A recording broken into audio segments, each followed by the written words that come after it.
This is Record Royale, where we throw two albums into the ring with one another and see which one comes out on top.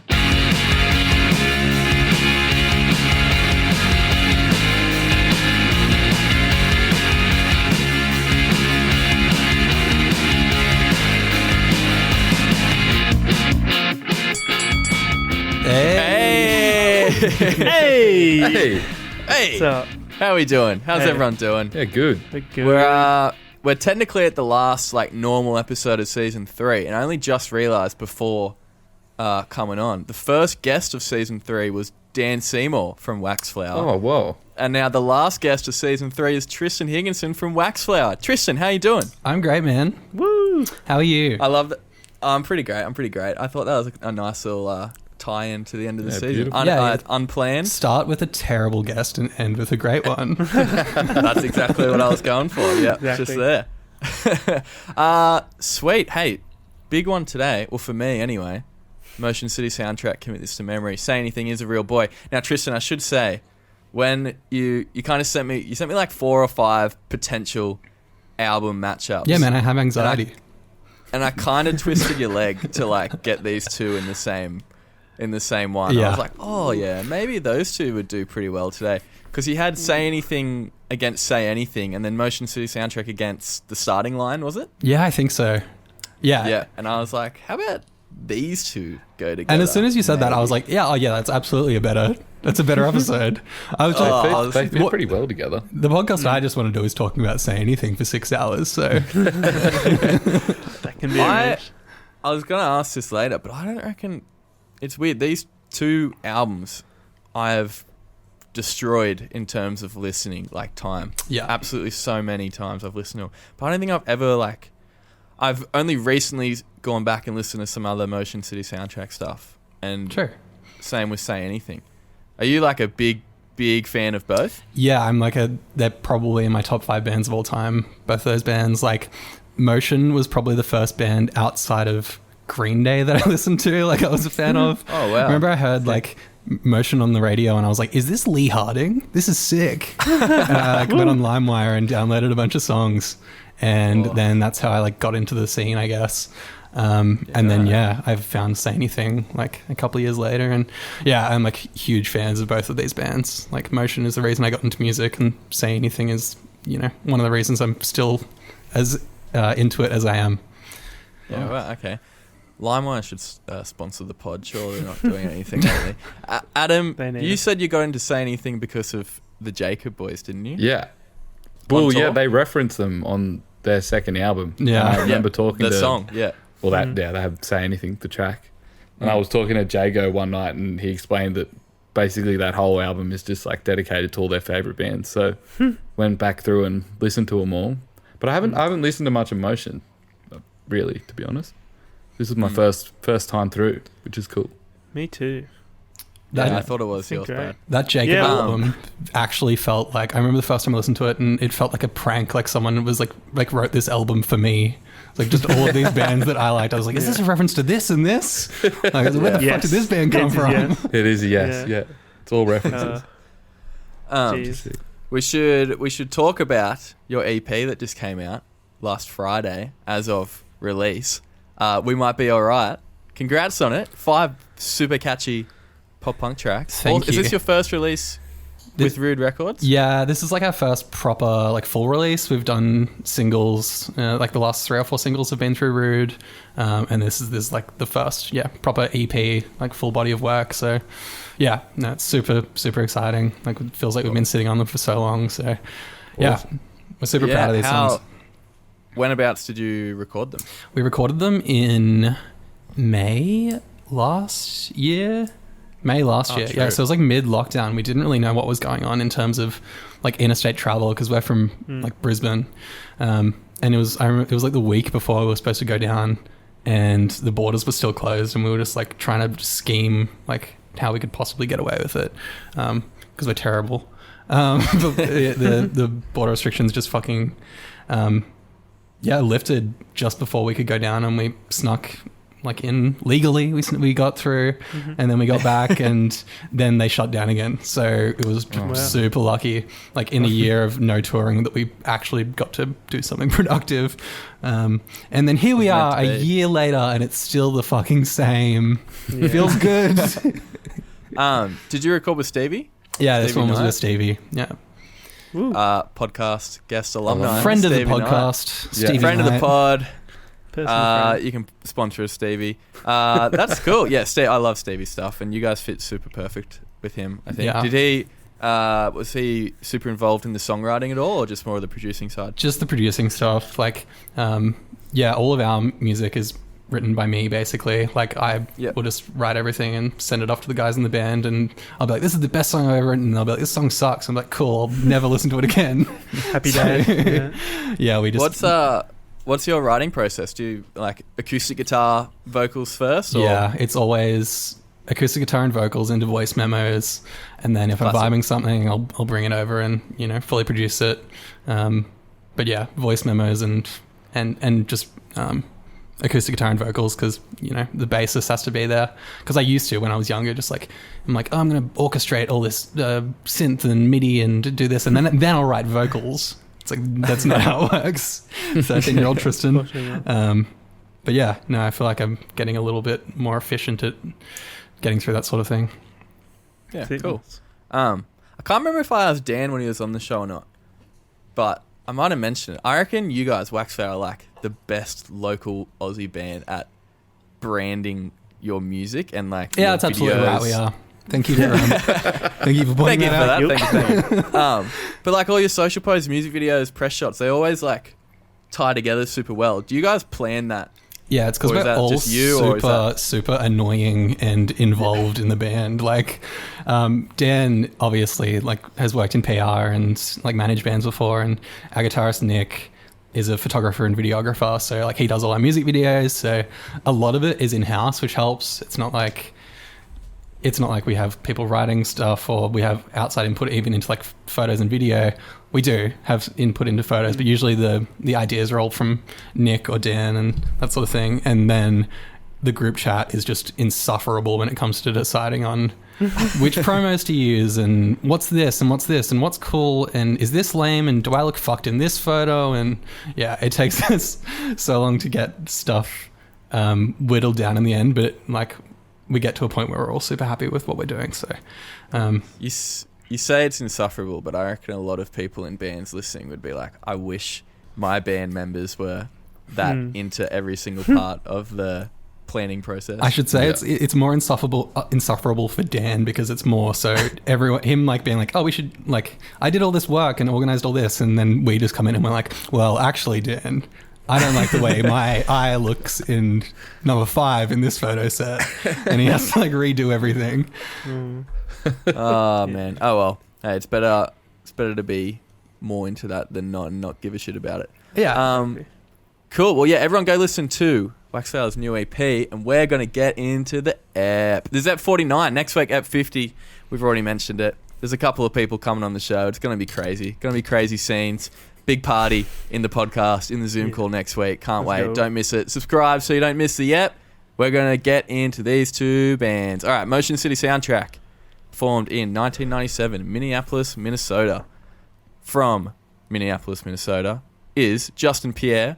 He was the vocalist, guitarist. Josh Kane, guitar. Jesse Johnson on the keys. Matt Taylor, bass. And Tony Thaxton on the drums. A lot of alliteration in these lads' names. This was their second studio album, released on the 7th of June, 2005 by Epitaph Records. We've mentioned them a couple of times. It's Bad Religion's guitarist label, Brett Gurwitz. We've mentioned him, I think, with Joyce Manor and Remo Drive before. Produced by, did you guys know this? I'm sure Tristan did.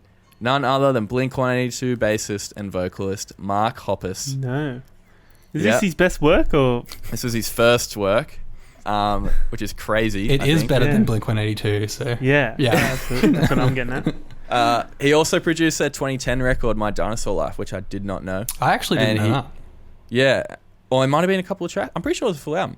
And he's worked with Newfound Glory. But yeah, this was like definitely his biggest producing record. And it was his first. So it would have just been after they kind of split up, I think. Blink 05, around that time. But apparently Motion City Soundtrack opened a Blink tour after the release of their first album, Motion City Soundtracks, and Big Marky Hoppus liked them and offered to produce. So that's pretty cool. It was also mixed by Mark Trombino, so he's like another super big producer. The fire alarm! There it is! There it is, boys. There it is. Me. Who's in the kitchen? Goddamn eggplant. What is the plan of action here? Let's go it's sort it. Okay. 3 singles. Everything is Alright. Hold Me Down, which I did not know as a single, the last track on the album, and LG Fuad, Let's Get Fucked Up and Die, baby. Let's get fucked up and die, baby. Peaked at 72 on the US charts and 2 on the US independent charts. And get this, check this out, right? Everyone's favorite, BuzzFeed, included the album at number 21 on their 36 pop punk albums you need to hear before you fucking die list. Wow. That is what the list was called. BuzzFeed. That's my homepage when I open a new tab. Yeah. Those 36 albums Yeah. before you fucking die, man. Say Anything. They're from LA, formed in LA 2000. Max Bemis played guitar, bass, keys, and is a vocalist on this album. He pretty much did everything. Kobe Linda played the drums, percussion. Second studio album as well, released on the 3rd of August 04 by Doghouse Records in the Doghouse. They released stuff from the Get Up Kids, All American Rejects, Hot Water Music. We mentioned them a few times on the pod since we've covered their album. It was produced by Bemis himself, as well as Tim O'Hare and Stephen Trask. Okay, it was originally intended to be a rock opera, which you can kind of get those vibes, but apparently, I was going to do this in my 2 Truths and a Lie, but I thought I'd just mention it now.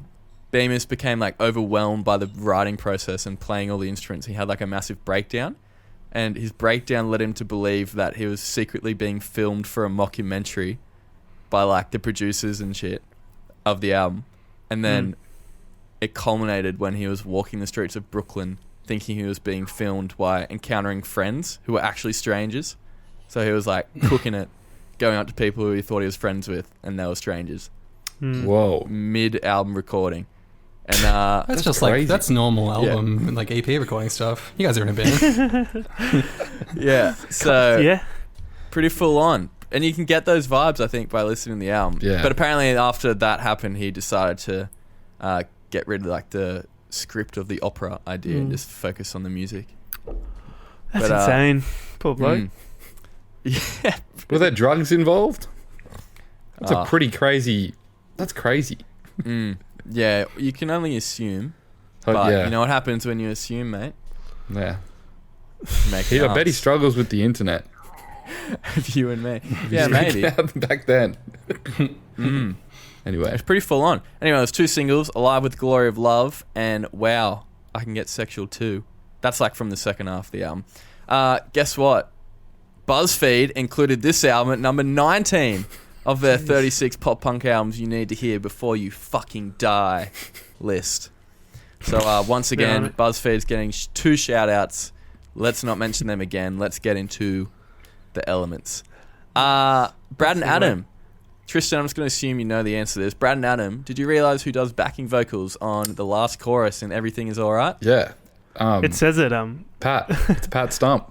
Yeah. It is Patty Stump, baby. Yeah. Does it say it on Spotify? I saw it on, on Genius. Genius, I think. Yeah. Yeah. It was on Genius. BuzzFeed. Yeah. Genius once again getting a shout out. Yeah, Yes. Patty Stump on Pretty crazy. on the backing vocals. I didn't know that for years. I don't know how I didn't pick... Neither. Like, once I knew, it's so obvious, but I Yeah. don't know how I'd never picked up on that initially. But Well, there you go. because they would have either just before or after this released From Under the Cork Tree. So I don't know if they would have been like huge yet, but you know, Mark Hoppus was producing. They could have really got anyone in to help. Yeah. Yeah. Made a phone call. Everything Is Alright is like one of the most feel good. I don't know if it's feel good, but fuck, I love that song so much. Yeah. Biggest chorus. I remember See, yeah. that was the only song I'd heard of this. Me too. And I remember the day I heard it was actually from Brad. We were at a pub and Brad came into the pub and he was like, I just heard the best pop punk song ever on the radio. And I don't know what it is. And we were just trying to figure out what some of the lyrics were. We spent like 40 minutes trying to figure out. He was just going, I think it was on, like that. We eventually got to the bottom of it. It was on Triple J, I think. Yeah. Yeah, that's right. I've liked it ever since. But I never looked at the rest of the album. I wish I had earlier because it's heaps good. That's insane. Yeah, I remember. That's so funny. I remember, we're like, do-do-do-do-do-do. Just doing that into the phone. Yeah, singing it into Shazam. Shazam, to pick it up. Legit. Does that work? Did it work? No, I don't think so. No, we got to he figured out a lyric eventually and we found it, but yeah. Got it. Track. Tristan, are these two, I'll say albums in particular, like pretty influential when you're writing songs? Yeah, I think Motion is probably one of the most influential bands to me ever, because they're basically what got me into pop punk music in general. And every band I've been in before Waxflower, the lead, we didn't have a lead guitar and it was synth instead. So this is like, I was a huge Motion City ripoff for years, and now I just am, but I'm shielded a little bit by lead guitars. And Say Anything as well. Like, Say Anything is one of my favorite bands, so the idea of either of those bands not seeping into the songwriting process is just, they have to at some point. How long till a synth player joins Waxflower? My brother is standing by the synth player from every band I've been in previously. He's also every time we go anywhere, he's with us because he takes photos and stuff as well. So it wouldn't be a hard transition. I always think about like the starting line, how they just added an electric piano player, like 3 albums in. Like that's the transition that we're looking for. Yeah. Let's get the micro Korg out. And good to go. Just plays the vocoder. I love the synth on Commit This to Memory. It makes the album. It is one of the most tasteful in terms of like compared to the other bands at the time who were putting synth into pop punk music, and even all the way up to bands like Metro Station, Hit the Lights. Fun fact, that Metro Station album that has Shake It and like Kelsey was produced by Motion's guitarist Joshua Kane and Justin. And Justin sings on Kelsey at the end. It's all like full circle. But yeah, there's a lot of like, this is a bad comparison, but Forever the Sickest Kids, like comparing any of those bands to Motion, I think Motion sounds, it doesn't stand out as much as it should, being like a Moog. Yeah, it's really tasteful, I think.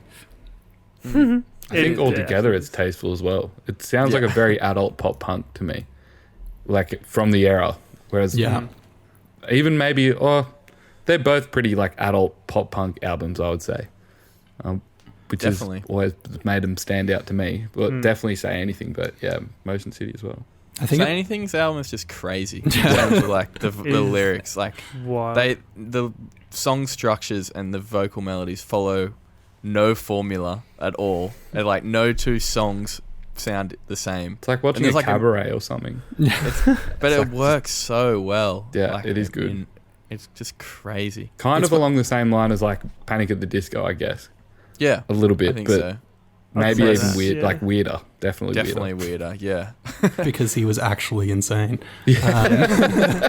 And the thing is, like, even Panic, they were teenagers. And I think when they recorded "Is a Real Boy," saying like, I think he was a teenager as well, maybe like 18 or 19. So like this, I did not know that. Like some of the lyrics on that album, they are like, I was doing like the analysis. I've never really like sat down and like been like, okay, like what really is he trying to speak about? Then compared to like the later stuff in their catalog, this is definitely their most like angsty album. You can tell he's a teenager just from the amount of angst compared to later Say Anything songs, I think. But like the fact that like him writing these lyrics at 19 just makes me so sad because he's so well versed compared to how I was at 19. I it's know he was 19. It's kind of depressing. It is. I'm a bit upset now. My tone of my voice has changed. That's crazy. The lyrics are insane. Insane and very honest as well. Yeah. So honest. Doesn't hide anything. Especially that track we talked about briefly today, actually, before the pod. Every Man Has a Molly. Yeah. That track. I feel so bad for whoever his ex-girlfriend is. Molly Connolly. Completely obliterated her. There's definitely a few tracks that wouldn't fly in 2021. That's one of the things I noted about some of the lyrics is like there's definitely some questionable lyrics on this album. Yeah. And Molly Connolly, that song apparently, and he did some really weird Facebook Live or Instagram Live a couple of months ago where he like sat down and he spoke to the camera like just candid for like an hour and a half, and he was talking about the recording of the album, like what the album's about.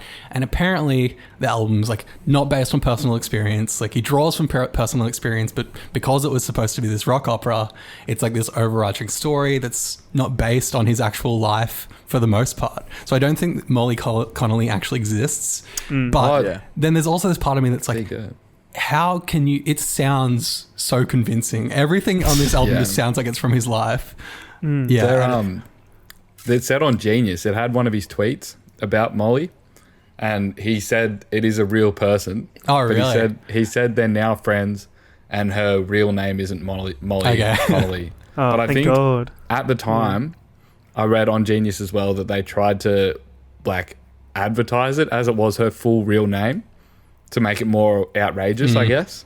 But he was like recently said it's not her real name at all. But did you say? Tristan, that was like a couple months ago when he said all this? Yeah, it might have been a bit longer. It was definitely during lockdown at some point because I remember just he would have been struggling in lockdown then by the sounds. He's like he's got like 5 kids or something now, like 4 or 5 kids. He's married to Sherry Dupree, who used to be married to one of the guys from Newfound Glory, I think. I don't know. There's some weird, because he had some weird beef with Chad Gilbert from Newfound Glory back in the day. If you Google Max Bemis Chad Gilbert, there's some good reading. Very keen. Of just Max being like very well versed and Chad Gilbert being like, "Hey, my name's Chad. I play in Newfound Glory." The track on like the second half of the album, "Little Girls." Oh, like, that's what? That song I was like completely forgot about. I was like, I might skip this one. That's why I messaged you today. I was like, are we talking about the original track list or the Spotify? Like, because the song before it, "Wow, I Can Get Sexual Too," is also like sus, but I love it. It's super catchy. The Little Girls coming out of that is like, what the fuck? I remember you chucked. Oh yeah, I remember you chucked that in one of our Spotify playlists, like a split feed one or something, Sani. And I remember me and Adam, we were like, "Whoa, what's what's this song?" We were like, we didn't say anything, but we're just like, oh yeah, a bit sus. Right.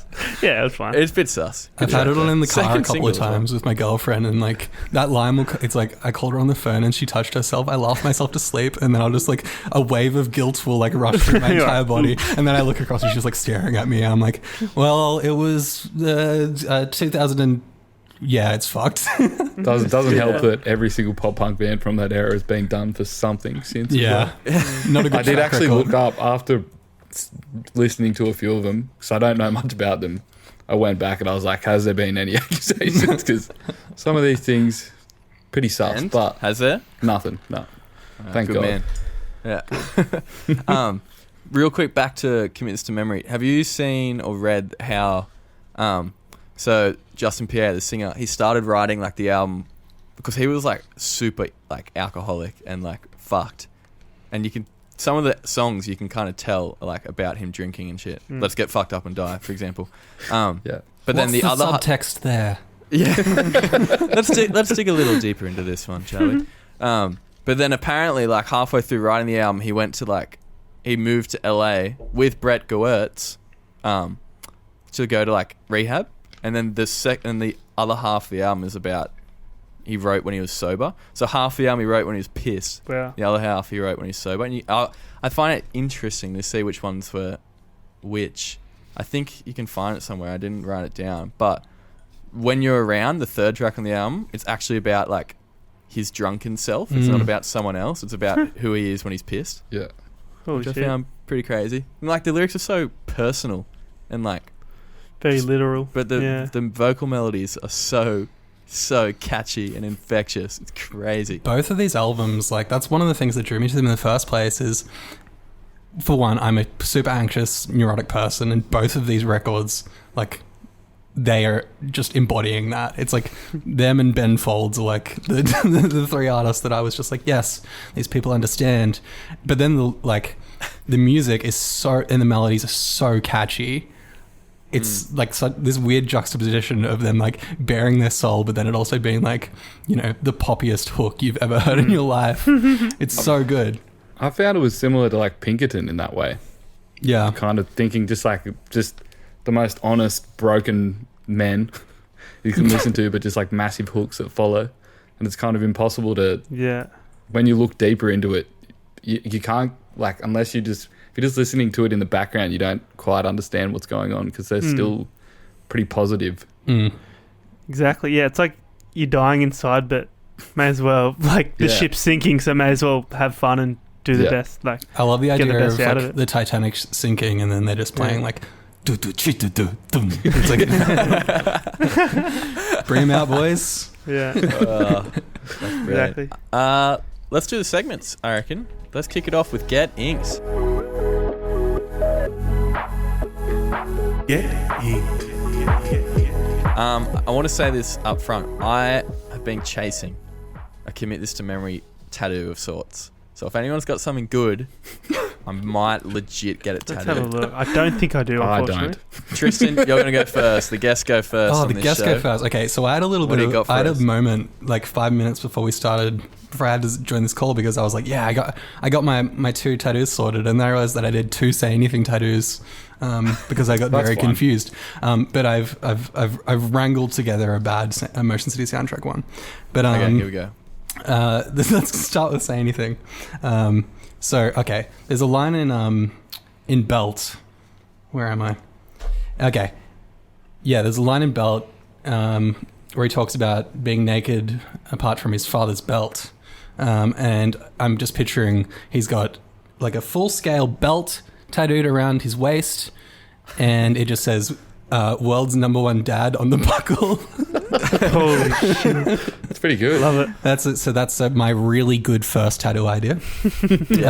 And then the motion tattoo idea that I wrote about 3 minutes before we joined the Zoom call was for Feel Like Rain. I just looked at the song title and then I was like, it's a cloud with a face crying tears onto the world. I don't know. There you go, Sani. Perfect. So there it is. I'll get that one tattooed. Get that one tattooed. That sounds brilliant. Okay, so these are mine. I got 2 from LG Fuad. Either just like LG Fuad, LGFUAD, just the letters tattooed, or the line. I'm not going to get this one, by the way. Just putting this out there because it's ridiculous. I want to know what it's like to be awkward and innocent, not belligerent. I want to know how it feels to be useful and pertinent and have common sense. Let me into the club because I want to belong. Okay, so it's just like a bunch of people lining up for a nightclub, and the club is called Awkward and Innocent. Maybe more of a painting because you could get like the whole backdrop of the club going up. For Say Anything, yellow cat, red cat. I like that he didn't leave time for us to judge his first one. That's his special move. Yeah. You're gonna cop that 3 more times. Yeah. Brad and Adam are all over that move. I didn't even let it happen last week with the worst tattoo of the pod. Don't say it. I won't. Yellow cat, red cat. I was just imagining like a boxing face off between like a yellow cat and a red cat, and like it has like their names and like their stats and nickname underneath, like a boxing poster, or like a WrestleMania headline That's poster. insane. Yeah, yellow cat, red cat. I thought you were just going to go just a red cat and a yellow cat, but you've surprised me. That was pretty good. That's really. I fuck with that heaps. That's quite nice. Yeah, thank you. Bradley, what do you got for us? Okay, so I've got from off the Motion City soundtrack album from Better Open the Door. Frank fails to see the humour in my sad attempts at breakdancing in every bar along Lindale Avenue. So I'm thinking like can be a tattoo. I'm thinking like those neon lights that you'd find outside of a bar or restaurant. Just one of them with like it's like alternating between a couple breakdancing moves. You know how like you can kind of make them look like they're moving. Those neon lights. Yeah, I'm thinking like that. It could just be like a neon light and not a tattoo. Yep. But like a breakdancing neon light tattoo. Sounds like an MP4 tattoo. Yes. Yeah. Backed. And for Say Anything off Woe. So now I'm forging ahead past all the plutocrats who sold me out. Go sob in your bed. I looked up what plutocrat means. It means someone whose power derives from money. So I was thinking like a big shot, like record producer dude crying, but I didn't know how to like visualize that. So I just went with Mr. Monopoly using $500 bills as tissues for his. You know, the world's biggest record producer. Yeah. The Monopoly. Mr. Monopoly. The Monopoly man. Exactly. Mr. Monopoly. Mr. Monopoly himself crying. That's what they call me, Mr. Monopoly. That's great, Brad. Thank you. Adam? Mine are definitely the worst, so get ready for this. My first one for Say Anything from The Writhing South, the line, "Come pollinate me." I just thought of, Little Shop of Horrors, that movie, the big Venus flytrap that eats humans. I know that, but I don't know the movie. No one knows? It's an old school... Rick, what's his name? Rick Ghostbusters man. Yeah. His last name is Ghostbusters he's in it man. as well. Yeah. So just that, the big Venus flytrap, and maybe on his pot it'd say, "Come pollinate me." That's he's pretty going to dope. try and eat you. Yeah. And then pretty shit. My other one for Motion City soundtrack from Hangman. I thought someone would do this surely, but thinking just like, the game Hangman. Yeah. I am aware. You are aware. So it would just be like that setup with the full Hangman being hanged and then just commit this to memory in the little spaces. That's pretty decent. Yeah, it's all right. that's cool. That seems like an actual tattoo. Thanks, guys. Yeah. An actual tattoo. Well played, Yeah. mate. Good all around. Tat's done. Hangman is like a crazy kids game when you think It about is. it. Yeah, do you reckon they still do Hangman. the whole thing at school now? Like, or I do don't they know. make it like kind of PG? How do you make Hangman PG? Well, they stopped. Hangman. They stopped using. Yeah, real stop people. hanging him. Yeah, they stop hanging the man. Maybe they just- Re-educate. Yeah. Man. Play Yes. hey man, you just got to make him wave. That's genius. Hey, I man. might do that. Let's do the ad.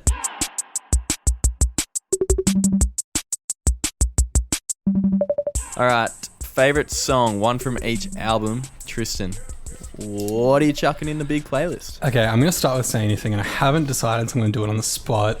It's got to be Every Man Has His Molly. I know it has some questionable lyrics, but It's heavy. That It song. is- It's so good. it is so catchy. I think, like, if you're my friends or my family and I die in a surely tragic accident and you want to reanimate me, if I hear, like, the first 3 seconds of that song, I'm back. Like if I'm 7 beers in and I hear that guitar, like, it's over. Like, the world is done. There's something about that that just sets me off. When the drums and like the huge guitars come in, it's so fat. It is Yeah. it's like a pirate, like, shanty, like, bar sing along. I just picture, like, people with, see like, that. goblets Yeah, of beer, like, that's how you- slamming them together. Yeah, right. And for Motion, I think my favorite song on that record is When You're Around. Like, it's just, I think one of the things Motion does on that album that I didn't really pick up on until I was a little bit older, is like some of the weird time signature stuff they do on that record. They get away with it in a way that it doesn't sound like they're doing anything weird with time signatures. Like, the chorus of When You're Around is in 4/4, but the rest of it is in like 3/4 or 6/8. And I think Time Turned Fragile as well, the chorus is in 7/8. Like, it's super weird, and I didn't notice it as a kid. Like, I was just like, yeah, this is all like normal 4/4 music, whatever. But yeah, the chorus of When You're Around is so good. And I think there's like a video of Modern Baseball and a bunch of other bands from that scene like covering it somewhere. It's like, it's just seeped into my conscience more than all the other tracks on that record. Might have to chase up that cover video. Yeah, definitely. I was gonna say that. That could be one for the group. Adam, you forgot to post. Oh, shoops. I don't think it matters. There Yeah, we join, go. join our group. Trust. Okay. Motion City soundtrack. I want to give a shout out to Together We'll Ring in the New Year. Just the guitar vocal track. I love that song heaps. But my favorite song is Feel Like Rain. The less... I wouldn't call it not happy. But I just like really love the idea that it's like feel like rain and not like it feels like rain. Like you feel like rain. I just think that's brutal. And like, I don't know. It's so I don't know. You can say this for every song, but the chorus just pops so hard. But yeah, I could probably chosen any track on this album. Say Anything. Second track. Whoa. That's like the best example of the album just being so unpredictable in its like style and genre and structure and vocal melodies and everything. It's crazy. And yeah, that's my favorite tracks. Bradley? No one's going Everything Is Alright, so I feel like it has to be in there. It is this pop punk bliss, that song. I'm chucking that in there. For Say Anything, they're all crazy, aren't they? You could take your pick, really. I'm gonna go An Orgy of Critics. That sounds like that song sounds like. Thought I had it. What's that song on Guitar Hero 3? It's like one of the bonus songs. Impulse. Yeah, but it does sound like. I don't know who's that by, but I know like that's a crazy song, and so is that song, and it reminded me of that. So therefore, it's going in our little playlist. Yeah. It's like an endless sporadic impulse. There you go. Thought I had that one for sure. I hate going last because mine always gets taken. All right, I thought that one was unique enough. I'll go with Say Anything. I'll just go with Alive with the Glory of Love. There you go. That's an easy one that no one said yet. Hopefully. Yeah. No one said it. First time I heard that track was the season 6 finale of Scrubs.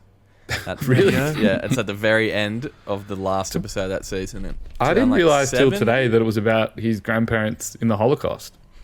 Like, I knew the song well, but I didn't know that it was about that. So that's, pretty beautiful.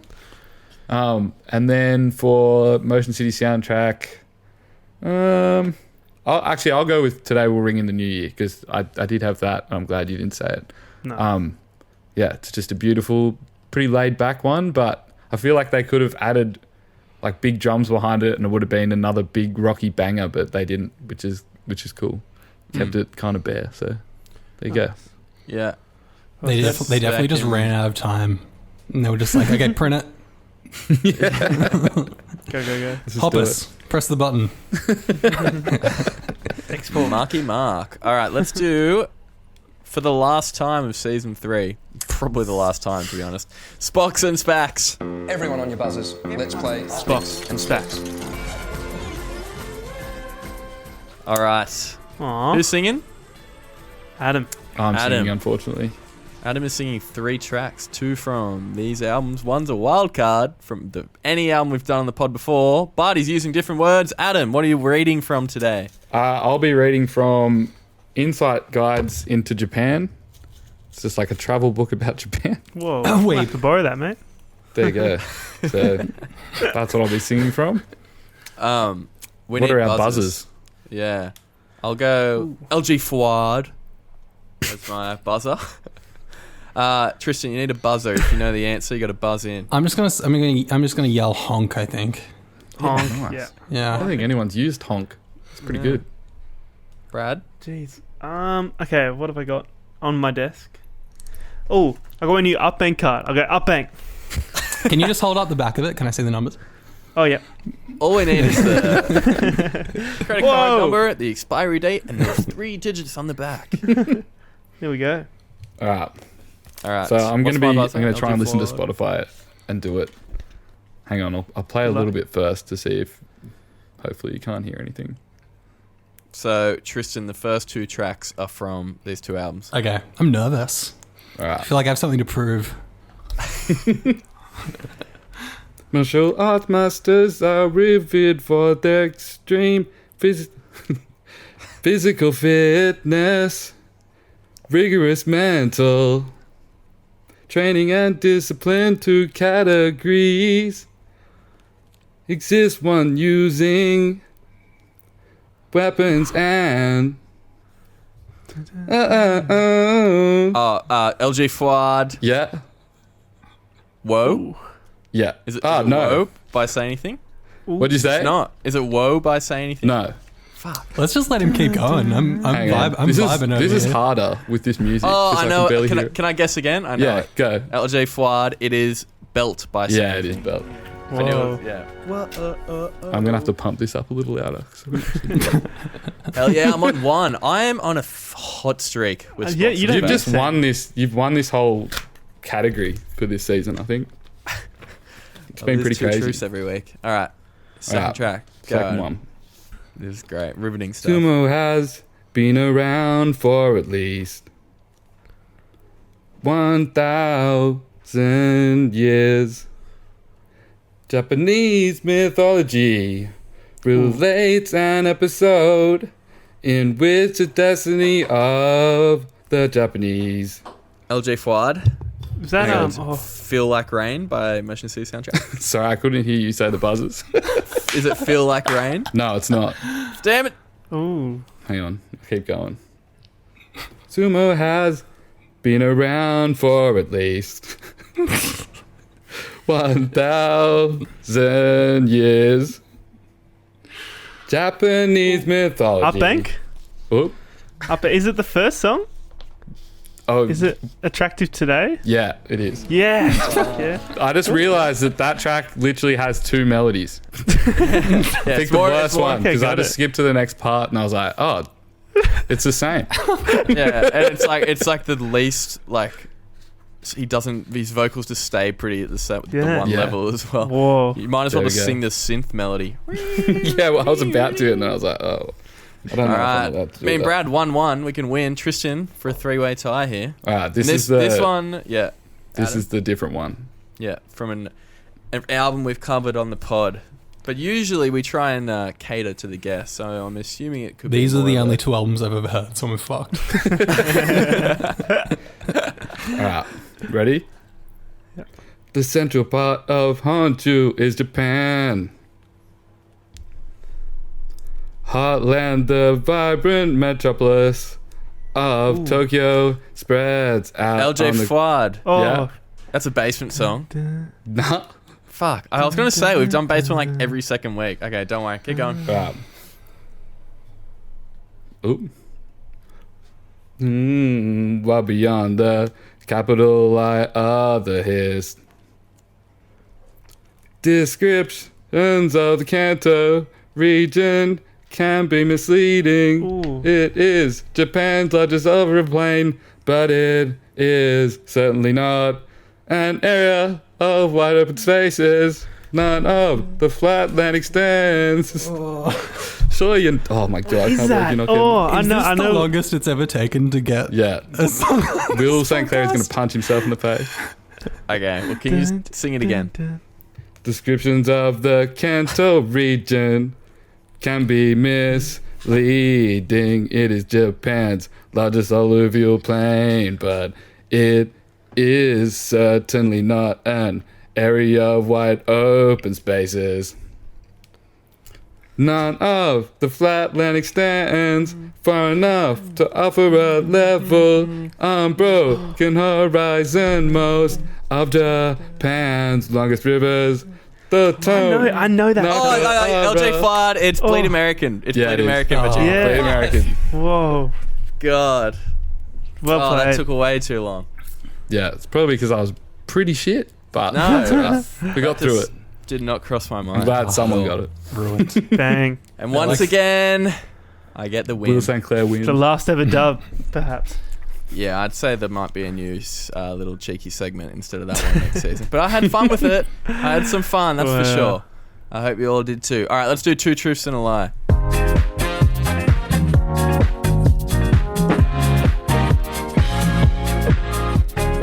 Alrighty, I'm gonna say 3 little statements here. 2 of them are true, 1's a lie about these bands.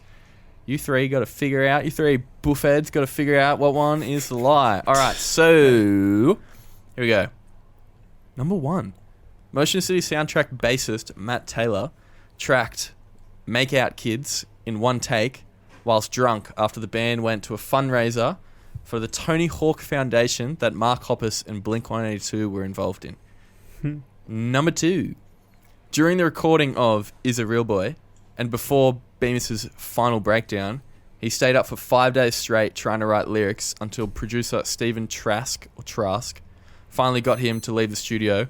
This was 2 days before the Walking Brooklyn incident.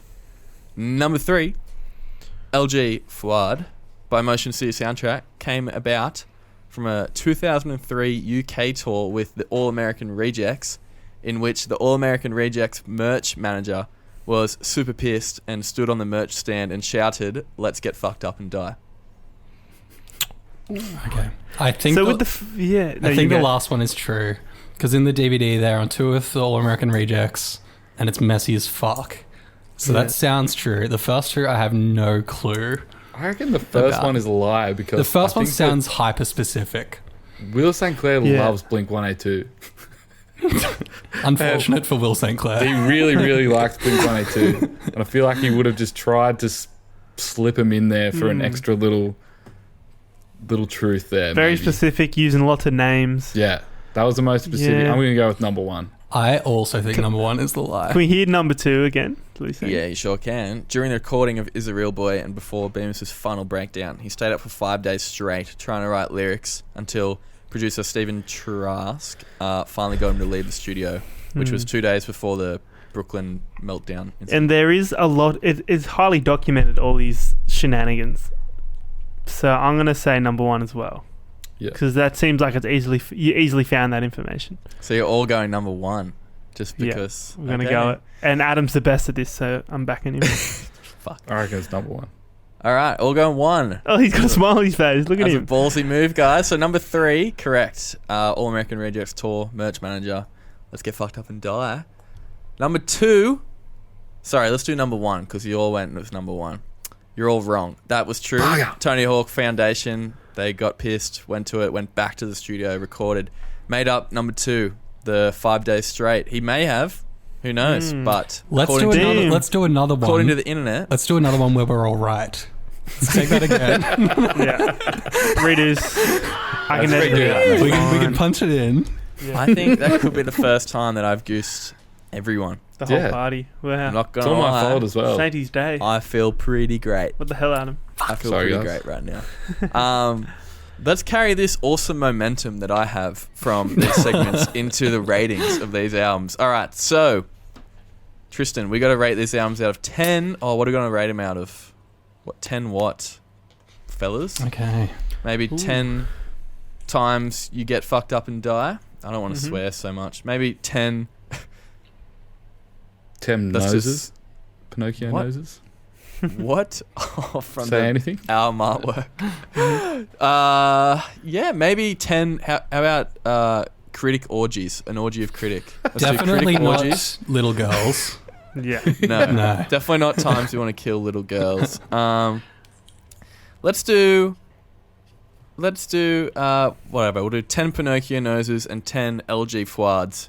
Tristan, Right. you're going first, and we don't do decimal points. So what do you got for us? And we'll do Motion City soundtrack. Commit this to memory first. Okay. This is really hard for me because they're like two of my favorite albums of all time. Also, if you want to give it a 10, don't hold back. Give it a fucking Okay. 10. Okay. Well, I'll start with Motion first. Like this was like one of my first albums that I was ever like obsessed with, and I think it's like I've listened to it too many times, maybe. Anyway, I'm gonna give it 7. I forgot what the metric was. What was the metric? Times LG we get LG fucked up and die. Fouads. Yeah, I'm gonna give it 7. Actually, no, I'm gonna give it 8. That's harsh. I'm hearing myself. I'm bringing it up to 8. Only because if it was compared to any other album, I think I probably would have given a higher number. But say anything, I'm gonna give a straight 10. This is like You're going for that one first. one of the best fucking albums of all time. I There you think it's just he's a little bit more well versed in these songs than Justin is. The song structures are so fucking weird, like off the wall, and there's a bit more dynamics in that album compared to the Motion one, which is a little bit more polished. Like this album is one of those, like if I could listen to one album for the rest of my life, I would happily have it be Is a Real Boy by Say Anything. Whoa. God damn. 10. Damn. A 10 and an 8. All right, I'm going to have to keep track of that. We'll go around and do Motion City soundtrack first to keep the anticipation up, and then we'll come back and do Say Anything. Yep. Motion City soundtrack. Commit this to memory. All right. You know how you have like everyone has those albums that when you don't know what to listen to, you just put that album on. This is that album for me. It never ever disappoints. I put it on all the time. I'm always singing, always jamming to it. Yeah, fuck. It's a 10 out of 10 for me. I love every Huge. song. I never skip a song. I go through the album once a week, unfortunately. At this point in my Fortunately, life. what are you talking about? Yeah, I love it. He's I cursed. love it. It's a 10 for me. Bang. Brad, what do you got? Okay. I gonna go. Oof. It's hard because this is a time that I did not unfortunately grow up in. Listen to much rock. I was listening to the Chili Willies when I in 2005 probably, and that's about it. But I feel like this album seems very mature and different to a lot of what was going on at the time, and I can definitely appreciate that. So I feel, and there's some great songs in there. Like the songwriting is so strong, the synths are so cool, all that other stuff. I might go a strong 7. 7. What are we doing? Four. LJ Fuad. LG Fuads. Yeah. I also forgot about that. Adam? I think I'm gonna follow you up with 7 LG Flowers. I think on that one, I might need a little bit more time with it, but I do appreciate I love all the melodies and the synths as we talked about, and the songwriting on it's awesome. But I don't know if I can go higher just yet. But I think it's gonna stick with me. Also, yeah, I'm very sorry I'm just figuring out now that I blew my load on the format of this segment. Metaphorically. Yeah. No, it doesn't matter because That's you fine. gave it a Because freaking what 10. matters? Am I right? Exactly. Nothing. Our sponsors will have to have a word with you. Oh, Genius. shit. Oh, God, there's a Squarespace rep at my door. Okay, well, you gave it a 10, is a real boy. I'm going to go one down. I'm going to give it a 9. I think if Commit This to Memory is like the album I put on whenever, this would be, I don't know, like the 3rd or 4th choice maybe. Definitely in my top 5 of albums I just chuck on when I don't know what to listen to because I love it so much. I'm still yet to hear like a punk album as, I don't know, ambitious as this one. Punk album, I should say that. And like the vocal melodies are so strong and the structures are crazy. But it can't be a 10 because there are, as we've mentioned, there are some pretty suspect lyrical content going back to it now. But yeah, a very strong 9 for me. Bradley. Okay. When I first listened, it came across as kind of cringy, pretty perverted, but listening more, it makes so much sense that like this is a massive part of the 2000s, and it fits in very well with all the panics and the My Chemical Romances and the Saves the Day of the scene. It's probably not my favorite out of all them. I think I'm a My Chemical Romance guy out of all them, but I think all of it is super cool. The instrumentals are so sick. He's doing something crazy, and he's a crazy dude. And all these bands had like their front runner, their main man, their crazy front guy, and he's just another one, and he's just as mad. I'll go 7. I can't really split. I can't pick a winner right now. So, yeah. Nice. I'm going to go with Brad. 8 on this one. I liked it better than the other one, but again, I need to, like, I still haven't gone all the way through like the second half, because I said to Will today, I was like, wait, are we only doing the original release? Because that's what we usually do with albums that have re-releases or whatever. So it might change, but yeah, there's a lot to unpack with it. It's very catchy, and all the structures and stuff are crazy, and I do love them. And his lyricism, although it is at points kind of cringy, he was very young and stuck in a pretty cringy time. So Exactly. what can you do? But yeah, I'll go an 8, and it will probably creep up from there, I think, for me. I did not know how young he was. That's actually blowing my mind. Yeah. It's also pretty crazy that I did not expect Is a Real Boy to win 34 out of 40 to Motion City Soundtrack 32 out of 40. I straight up thought that you, Brad and Adam, were gonna go towards Commit This to Memory. Really? Is that on vinyl? Whoa, there it is. There I it got is. both of these bad boys on vinyls downstairs. Of course. Is that the big fold out like triple LP one? Yeah, it is. It's Yeah, it's that was like lovely. one of the first records I bought off eBay. It was the first record I bought off eBay. I was This like, is a my brother bought this from. I think it's a first pressing. It's like the most valuable thing I have. Holy It's shit. fucked. Whoa. Damn. But yeah, Very it's a impressive. good brother. Future Unfortunately, keyboardist of Waxflower Music. unfortunately, the house fire is going to be taking that one. Pretty Yeah. soon. This is the one. This is instead of the dog. I'm pulling this out. Sorry, Pooch. Unfortunately. Cool. So that wraps up episode 49. Say Anything wins. There's going to be a few people that are pretty stoked with that. Say Anything in one of those bands some people just freaking love, including Tristan and myself from this album mainly. I need to listen to their other stuff. Or his other stuff, really. Cool. Hey, Tristan, thanks so much for doing the show, man. Hope you had a good Thanks, time. mate. I had thanks so much. an amazing time. This is really, really lovely. Thank you for having me on.